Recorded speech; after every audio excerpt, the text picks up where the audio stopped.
Welcome to Cowboy Ranch Life YouTube channel. Hope you all enjoy the upcoming video.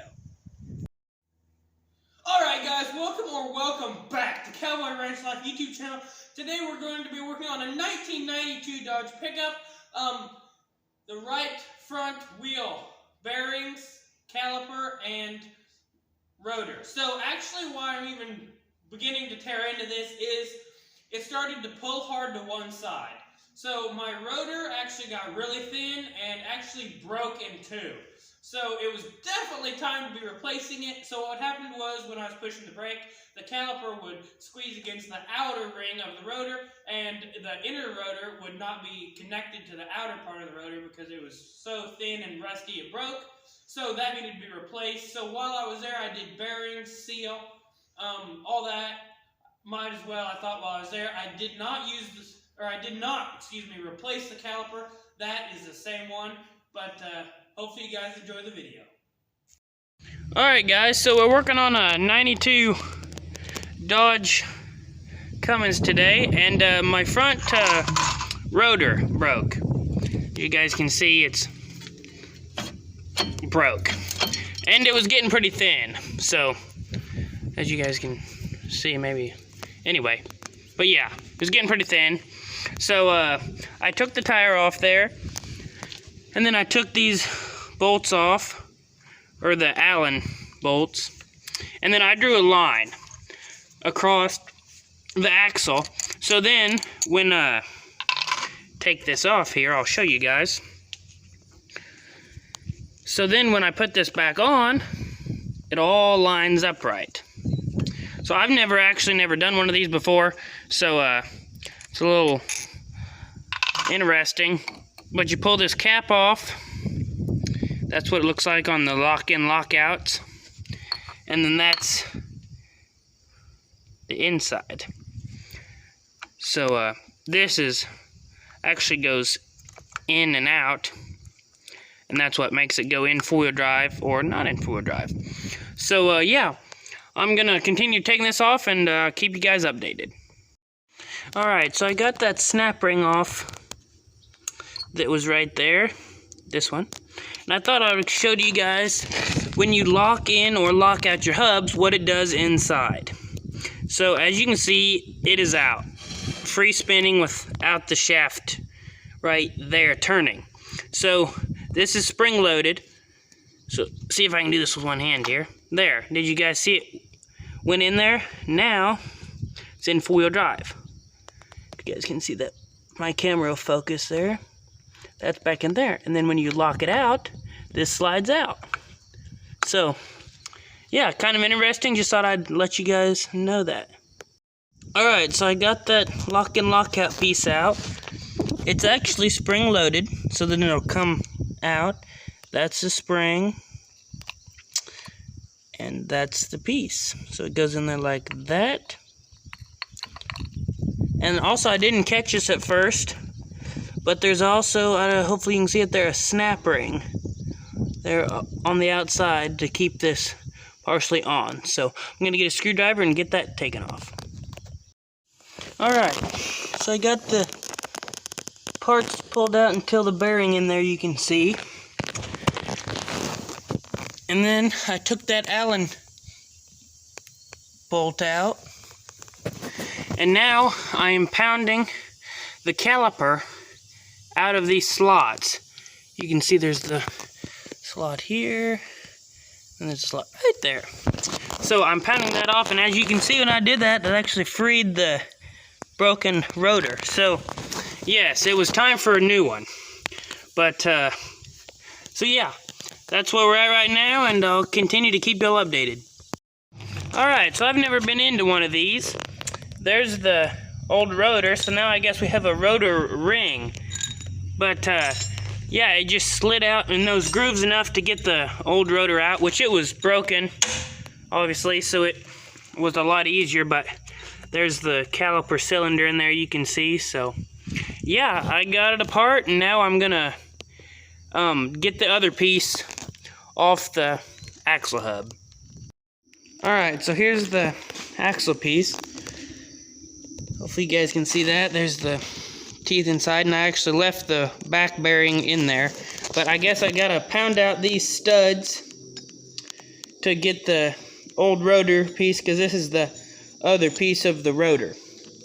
So, yeah. I'm gonna pound them studs out and we'll see how it goes. Alright, so I had to run to the local parts store to get my parts. This is the outer bearing and the race. And then this is the inner bearing, and then this is the race for the inner bearing. And then I accidentally tore up the seal, or it was tore up already. There's a little piece of rubber there you can see come out of it. So I just went and got those new. So I already got the old bearings and the races out. So I thought about cleaning that, getting all the grease out, but that lubrication will be good to get when I put the new bearings and seal back in. So yeah, that's where we're currently at. I'm going to start putting this back together. Alright, so I got the races in. You can see that one down there. You can kind of see that one down there. So what I actually used to put them in was I used this dead blow hammer. It was more aggressive than rubber, but not quite as aggressive as steel. So it worked for me. And then I used this, if you can see this. This material is softer than steel, so if it slipped, it would not hurt the race. It would just kind of chip this off a little bit. So not saying that's the only way to do it. That's just the way I did it, and it worked. But not everybody has the same preference. But yeah, I got them in. So now I think I'm gonna put the rotor on instead of the seal, because just in case I slip when I'm putting the rotor on. So yeah, we're gonna do that, and I'll keep you guys updated. Alright guys, so I got the rotor on.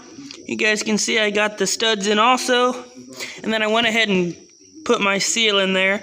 When you guys are doing this, do not forget to put your bearing in there.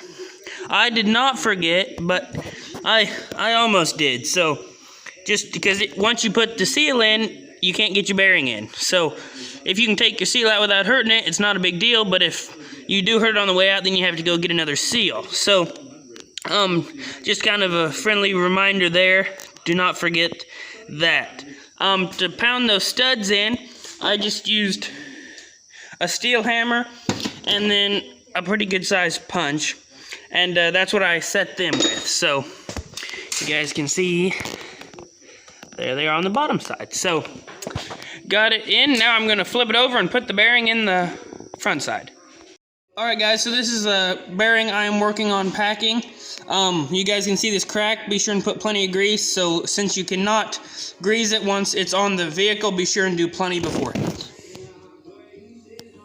Alright Justice, so how would you say it's going? Greasy.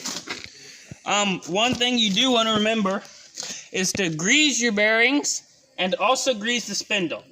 Also to keep in mind in this whole video, I don't know how two-wheel drive relates, but this is four-wheel drive. As you guys can see, this is the four-wheel drive shaft. So I don't know how brake caliper is and on two-wheel drives and stuff like this. This is a four-wheel, so this, keep in mind there could be some difference there. So you guys just want to get a nice coat on this, because one thing, I'm not sure why Dodge did not do this. Maybe there's just no place for it. But there's not a spot for a grease zerk on the hub. So you have to pre-grease it. So I'm not sure how much grease to put on. I guess I'm going with the little good lots better with some consideration. Don't go obviously too much. But just a nice coat, and then also be sure and do the bearings. Do not forget to pack the bearings. So, yeah, we'll keep that in mind and keep you guys updated. I'm slipping. Kind of slick there, Justice. Very much so. I even washed my hands. Just make sure the seals and the bearings all line up together good, so you don't tear anything up. And don't pinch your fingers in the process. So as you guys can see in there, all the excess grease has come to the front. So just spin it on there, make sure everything's good, and then put your first nut on, which I don't even know why I washed my hands at this point, because it's greasy. But the bearing goes out. The bearing goes out. So, I think we put a little bit much grease on, but I wanted to go plenty. I'd rather take some off than need some, if that makes sense. So what's the process? What parts should go in there? If there's a first nut, and then what? There's a washer. I'll show that in a second after I get this nut started. Which, this is a kind of a dirty job. There's ways you can go around it, but if you just, it's greasy. So if you just get after it, it won't be bad and deal with it longer. Some of them guys I see wear them rubber gloves. I wish I had some right now, honestly, because they clean better. Anyway, this is long threaded, but, and lots of grease. Lots of grease. Alright, so I getting it on here. Also, when you putting the rotor back on, mine was broken, so it was apart right there, if you guys saw it in the earlier video. So it just dropped down below the caliper and I could just pull it right out. Well, to put it back on, you have to undo that, like maybe I didn't talk about it, but you take this out and then this slides back and forth. Well, you have to pull this shim out. So this holds this in, which this is a shim. So then this creates slack when you pull that out, and then you can just pull it clear off, and I just folded it up there on top of the springs, but don't get too aggressive or you'll hurt your brake hose there. So then I got it in reverse process, and now I'm putting this, I got the one nut in there on. You can't see because I did pack it with grease, because this is grease packed, not oil bath. So this ring goes in between the two nuts, and when I'm referring to nuts, they look like this. So what this does is I wish I should have showed you guys, but on the nut that looks like this in there was a small peg that these holes go on. So it goes like this in there, and then there's a square right there. It's kind of just a hole, you guys can see the camera will focus there. So this goes in that, and then one of these little holes go onto the peg. So then it's basically like a keeper ring to keep your nut from backing off and getting loose. So yeah, we're back on, and now I just got to finish putting the parts on. Alright, I think we got her. Got all my bolts back in, and that works like it used to, so I think we're in good shape. So, yeah. And like I've said before, that's not a how to do, that's just how we do. So, if you guys have any questions, be sure and ask below. Don't hesitate, we're always happy to answer. If you have any tips on how we could do it better, or what might be easier for us next time. So with that one, hopefully you guys enjoy. Subscribe and drop a comment if you would, and we'll catch you on the next one. Alright, welcome back. Ah, we already did that. Just kidding. You guys thought it was the front.